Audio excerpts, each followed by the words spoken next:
এটা মানে হলো NC1 NC আর এটা মনে করা NCR এত মানে NC এত বুঝছো এই NCR এর সূত্র কি উপরে দেখবে ফ্যাক্টরিয়াল উপরে একটা নিচে দেখবে নিচেরটা ইনটু উপরেরটা মাইনাস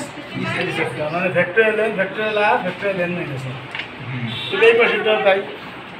উপরে থাকবে উপরেরটা নিচে দেখবে নিচেরটা ইনটু উপরেরটা মাইনাস নিচেরটা এইভাবে মনে রাখবে তো এখানে 2n আছে থাকতো n প্লাস 1 থাকতো এটা বিয়োগ করলে কত 2n মাইনাস মাইনাস আর এখানে মানে কত n আর এখানে 2n তো কি n আর 2n ঠিক আছে এখানে n প্লাস 1 যেমন দেখা যায় না factor n plus 1 plus n plus 1 এর ফ্যাক্টর আছে এক কম আর এটা যা আছে তাই দেখছি 2n তো কি n তা আর এই জায়গা ফ্যাক্টর n দেও তাই দেখছি যে n কিন্তু তার সাথে এক কম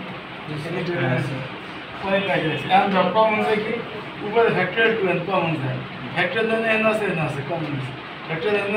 আছে কমন আছে তো কমন নিলে এটা নিচে বাকি তাই n প্লাস 1 বুঝছেন আর এই যা থাকে 1 বাই n আমি কি দেওয়া দশার করছি তাই সেরকম এখানে কত আছে এর n 2n প্লাস 1 না 2n প্লাস 1 ফ্যাক্টরিয়াল n আর এখানে হলো n ইনটু n মাইনাস 1 আর n প্লাস 1 ইনটু ফ্যাক্টরিয়াল সাদা দেখছি এই প্রথমটা আর এই প্রথমটা একসাথে দেখছি আর এই দ্বিতীয়টা এখন দাও এই জায়গা আবার কি আছে দেখো এত এমপি কাছে এক কম না এটা থেকে এক বিয়োগ করলে হয় না তো এত এমপি ফ্যাক্টরিয়াল কাছে এক কম তাহলে ফ্যাক্টরিয়াল প্রথমটা জি স্যার এটা কেমন যেটা কথা বুঝছি স্যার নাকি আর এই জায়গা তাই প্রথমটা একটু ফ্যাক্টরিয়াল কাছে এক কম তাহলে ফ্যাক্টরিয়াল প্রথমটাও নেই তো প্রথমটা একটু কাছে এক কম তুলে যাও তাই প্রথমটা একটু ফ্যাক্টরিয়াল কাছে এক কম ফ্যাক্টরিয়াল প্রথমটা এভাবে রাখবেন এটা লেফট সাইড রাইট সাইড তো এটা বানাই দেয় তো রাইট সাইড আবার হাফ ঠিক আছে এই যে NC এটা n এটা NCR তো ফ্যাক্টরিয়াল উপরে থাকবে উপরেটা নিচেরটা ইনটু উপরেরটা মাইনাস নিচে আর যা আছে এটা তো বিয়োগ করে দিছি পরে ফ্যাক্টরিয়াল n প্লাস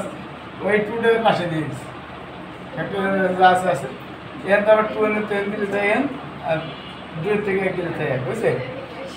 আর ফ্যাক্টরিয়াল 2n প্লাস 1 এটা হলো না 2n প্লাস 1 ইনটু ফ্যাক্টরিয়াল আছে এক কম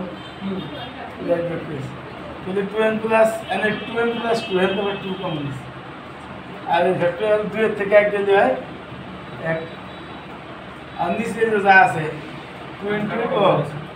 নিচে আবার ফ্যাক্টরিয়াল n প্লাস 1 এটা n প্লাস 1 ইনটু আছে এক কম যাতে ওটার সাথে কাটাকাটি যায় পরেরটা যা আছে রেখে দিচ্ছি এটা বুঝতে না বুঝছি এখন তাহলে আমরা এই 2 কাটা গেল n প্লাস 1 এই দুটো কাটা গেল না 2 n প্লাস 1 কাটা গেল উপরে থাকলে এইটু আর নিচে থাকলো এই 2 এর কত 1 1 কাটা গেল শুধু n থাকে ও প্রথমে এটা লিখছি n প্লাস 1 আগে লিখছি আর এই যে 1 1 কাটা গেল তাহলে এই যে সেন্টেন্স রাইট সাইড সে দেখো বুঝছি